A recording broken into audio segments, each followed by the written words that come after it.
Faster than a speeding bullet. More powerful than a locomotive. Able to leap tall buildings at a single bound. Look! Up in the sky! It's a bird! It's a plane! It's Superman! Yes, it's Superman. Strange visitor from another world who came to Earth with powers and abilities far beyond those of mortal men.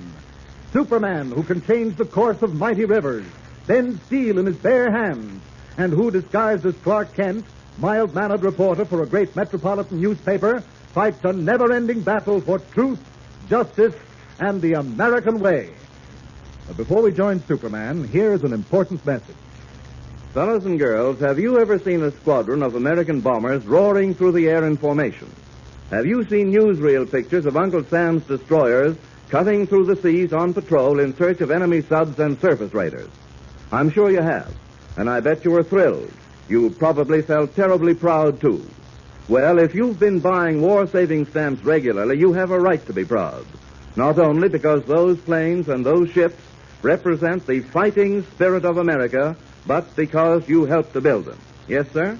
Every time you bought a war-saving stamp, your money helped buy the labor and materials that are used to make planes and ships and equipment to knock out the Nazis and the Japs. So next time you hear some boy or girl on your block say, "Oh, shucks, what difference does it make if I buy one stamp or not? What difference can one dime make?" You tell them that it does make a difference. It makes a big difference. You tell them, for instance, that 5 dimes will buy enough fuel oil to take an American destroyer 1 full mile closer to its objective, or that 1 dime will buy 5 .45 caliber bullets. Tell them that if every boy and girl in the United States bought just one 10-cent war-saving stamp every day, it would add up to enough money to buy a lot of swift pursuit planes, with which our Army and Navy forces could blast the Axis out of the air. And while you're at it, you might remind them that this is one way that all you fellows and girls can help to win this war. Now, after all, everybody can't join Uncle Sam's armed forces, but all of us can buy war-saving stamps. So talk it over with Mother and Dad tonight. Tell them you want to help Uncle Sam win this war by buying war-saving stamps regularly, every single day if possible. And I'm sure that they'll be glad to cooperate.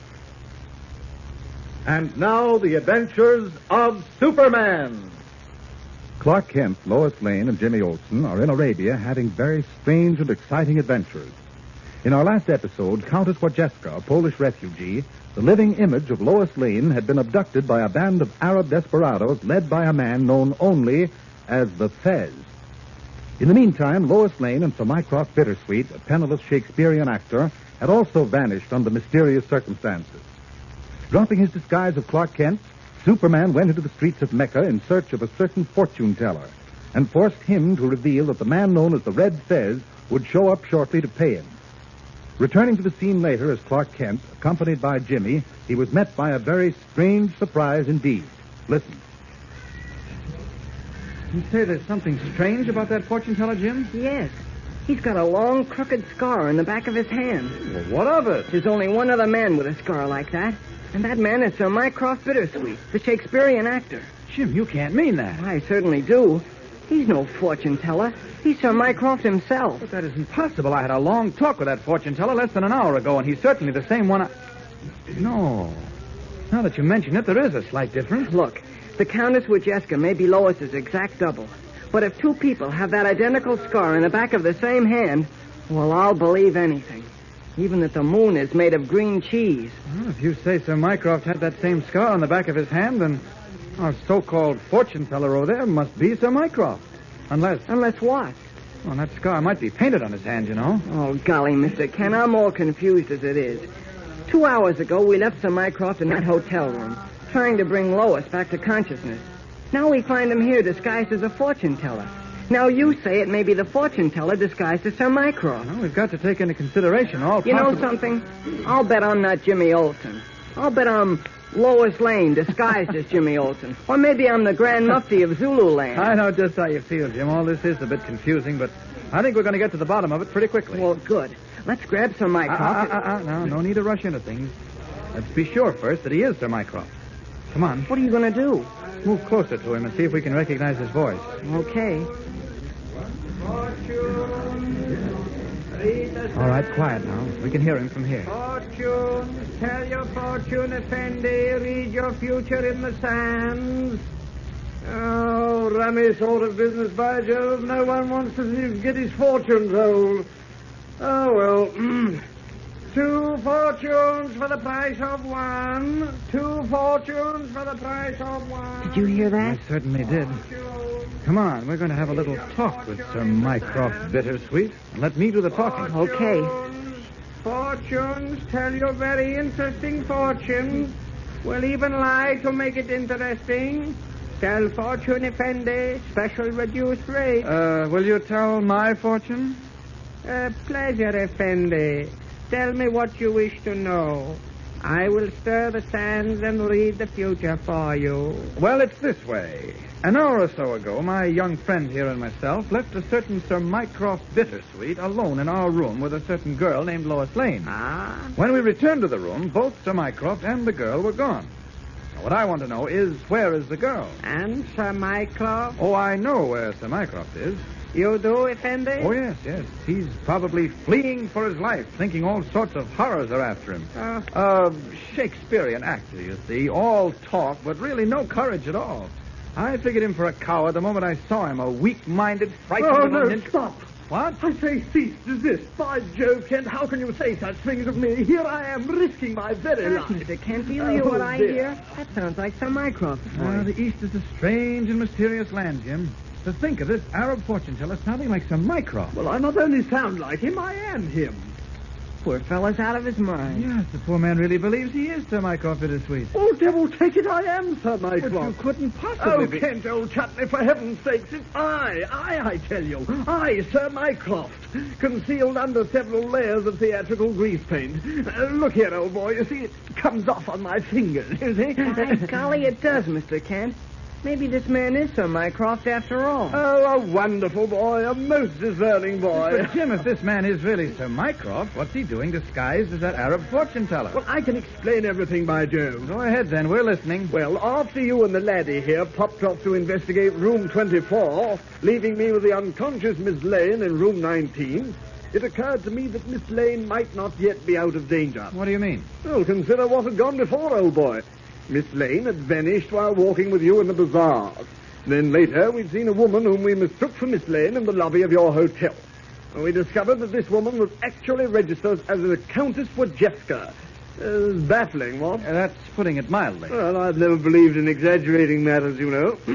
Well, to continue with this ruddy business, we find Miss Lane in your room unconscious. After you and the lad left, I directed my brain toward the task of figuring what might have happened.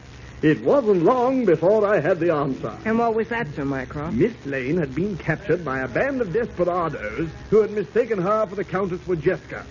Realizing their mistake, they had returned her to the hotel and would now try to get hold of the real Countess. You've hit the nail square on the head, Sir Mycroft. That's exactly what's happened. You mean the beggars have actually made off with the Countess? Yes, you see, after we left you, we went to room 24, where I intended to have matters out with the man in the red fez. Yes. And instead of finding red fez in room 24, we found another man. Yeah, a guy with a beard and a long cigarette holder. The Count, you see. Oh, yes. Well, we soon discovered that the Countess had been spirited away. Then the Countess is now in the hands of the ruddy beggars who kidnapped Miss Lane, eh, what? I'm afraid so. Speaking of Lois, where is she? Oh, I took her to the Oxford and Cambridge Hotel, a little place in the east end of town I know quite well. Just had a hunch something might happen to her if she remained in the other place, you know, so I got a room for her and saw to it she'd be comfortable. She's there now, none the worse for her experience, except for a rather large bump on her head. What I want to know is, what are you doing here disguised as a fortune teller? And where's the fortune teller? Behind that wall over there, all trussed up like a Christmas turkey. You mean you... A trifling matter, really. I bumped him on the head a little, and that was that. But why? Why? Also easily explained. I deduced, you see, that the fortune teller had a hand in the little game that was being played. Ergo, if I were to become the fortune teller, I might learn something of vital importance. So far, nothing's turned up. Well, something may at any moment. The man in the red fez is supposed to show up here to pay off your Christmas turkey there. Oh. Now, you go on pretending to be that fortune teller. Jim and I'll wait over in that doorway. When Red Fez shows up, let me handle everything. Yes, right, sir. Come along, Jim. Start fortune-telling, Sir Mycroft. Right you are. Tell your fortune, Effendi. Read future in the sand. Fortune. Hours passed as Kent and Jimmy and Sir Mycroft waited for the man in the red fez to make his appearance. Gradually, the crowd in the street thinned out, and the cold night wind blew through the alleys and bazaars. Realizing at last that Red Fez did not intend to appear, Kent, Jimmy, and Sir Mycroft decided to make their way back to the hotel where Lois was staying. They had reached a rather lonely street known as the Road of the Carver when suddenly Kent stopped short. Wait a minute. What is it, Mr. Kent? I say, see something, do you? Plenty. Look across the street there. See that man moving along, keeping close to the buildings? Huh? Oh, yeah. Say, I didn't notice him before. He's deliberately trying to keep out of sight. Well, if he wants to keep out of sight, let him. Right you are, by Jove. We've got sufficient troubles of our own without messing in someone else's. Listen to me, both of you. That man is Count Wojcicka. What? Are you sure? Positive. How can you tell, Mr. Kent? Gosh, I can hardly see him from here. Well, that is, he happened to pass close to that street lamp back there. I say, by Jove, what's the ruddy beggar doing out here at this odd hour, what? I don't know, but I intend to find out. I'm going to shadow him. What? That's right. Now, you two go on to the hotel where Lois is and keep her company. I'm going to follow our friend the Count. Can we go with you? It'll be easier and safer if I follow him alone. Yes, right you are. Well, the Oxford and Cambridge is right down this side street. Come along, laddie. Good luck, Kent. Thanks, but I don't really think I'll be needing it. Oh, good man, Kent. Plenty of nerve, what? Good man to have with you in a spot. Well, that's hard to say. Mr. Kent is so funny. Sometimes he's brave, and other times he's so scared he faints. I never could make him out. Neither could Miss Lane. Is that so? Interesting, very. Well, here's the hotel. Come along in, Jamie, my boy. Right with you. Yes, I'll get the key to Miss Lane's room at the desk. I say, you there behind the desk. Wake up. Wake up. Oh. Yes, well, now that you're awake, you can let me have the key to my room. I say, get out of this hotel. What? Don't you see that sign there? No beggars or street fakers allowed. Get out now. He doesn't recognize you, Sir Mycroft. He's still wearing that fortune teller's outfit in grease paint. What? Oh, by Jove, of course. Look here, old fruit. This is just a disguise, don't you know? Masquerade and all that. Underneath these rags beats the heart of a true Britisher. Oh, is that so? What's your name? Bittersweet. Sir Mycroft Bittersweet. Oh, yes, of course. I have a message for you from the young lady. What young lady? You don't mean Miss Lane? Oh, golly, don't tell me she's not here. Yes, she left about an hour ago. Asked me to tell you she was going to the old mosque. The old mosque? Well, what the bloody devil has she gone to that abandoned Arab temple for? I'm sure I don't know, sir. Well, we've got to act. Come along, Jamie, my boy. We're going to that old mosque as quickly as our legs will carry us. Why has Lois returned to the old mosque where she was first held prisoner? For further thrills and mystery, be sure to listen tomorrow and every day, Monday through Friday, same time, same station. Tune in and follow the adventures of Superman. By all means, don't forget to tune in to Superman tomorrow for another thrilling and exciting episode. And don't forget to talk to Mother and Dad before you go to bed tonight about making arrangements to buy war-saving stamps regularly. Start the day off right tomorrow. Buy at least one 10-cent war-saving stamp first thing after breakfast. And remember what I told you at the beginning of this program. Every single dime is important because all our dimes put together can go a long way to help pay for the guns and tanks and planes and ships we need to knock out the Nazis and the Jets. And here's an idea. Why don't you get together with your friends tomorrow and make a joint pledge to buy war-saving stamps every time you've got a dime? See which of you can buy the most war-saving stamps every week and every month. Help Uncle Sam smash the Axis. Do your share to win this war. Faster than a speeding bullet. More powerful than a locomotive. Able to leap tall buildings at a single bound. Look! Up in the sky! It's a bird! It's a plane! It's Superman! Follow the adventures of Superman every day, Monday through Friday, same time, same station. Superman is a copyrighted feature appearing in Action Comics magazine.